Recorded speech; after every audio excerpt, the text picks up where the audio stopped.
পরিপূর্ণভাবে কিন্তু আমরা স্বৈরাচার মুক্ত হতে পারিনি। আমরা গণতন্ত্রের দ্বার প্রান্তে পৌঁছেছি, কিন্তু পরিপূর্ণভাবে গণতন্ত্র এখন পর্যন্ত প্রতিষ্ঠিত করতে পারিনি।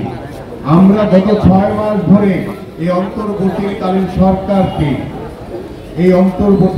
সরকারকে আমরা সার্বক্ষণিকভাবে সহযোগিতা করছি।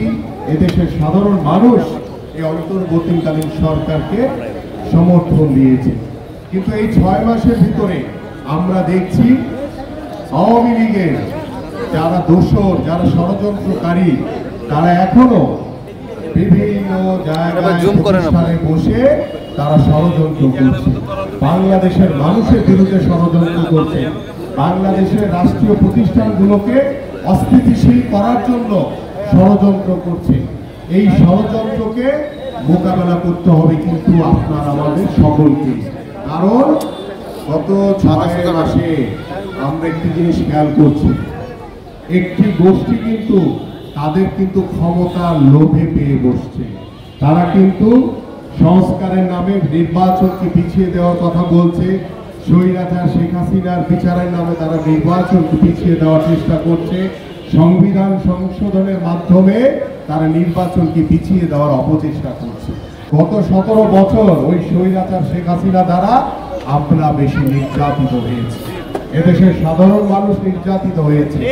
আপনারা সংস্কারের কথা বলছেন, সংস্কারের কথা আমাদের মাননীয় ভারপ্রাপ্ত চেয়ারম্যান 2023 সালের 13 জুলাই জাতির সামনে উপস্থাপন করেছেন যে রাষ্ট্র কাঠামো মেরামতের জন্য আমাদের এই স্বৈরাচারের রেখে যাওয়া ধ্বংসস্তূপ রাষ্ট্রীয় প্রতিষ্ঠানগুলোকে সংস্কার করা অতীব জরুরি।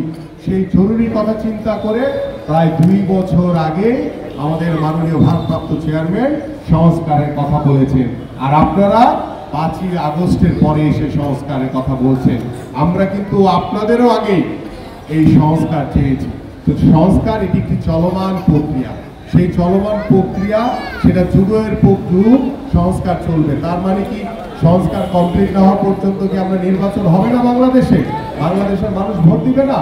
বাংলাদেশের মানুষ যে যুদ্ধ করেছে গত 17 বছর, যে আন্দোলন করেছে, এখানে অনেক শহীদ পরিবার রয়েছে, তাদের সন্তানরা যে জীবন দিয়েছে বাংলাদেশের জন্য, এই গণতন্ত্র পুনরুদ্ধারের জন্য, জনগণের ভোটের অধিকার প্রতিষ্ঠার জন্য, বাংলাদেশের মানুষের দাবি পূরণ করার জন্য, বাংলাদেশের মানুষের মৌলিক চাহিদাগুলো পূরণ করার জন্য সেই রক্ত কি বৃথা হয়ে যাবে?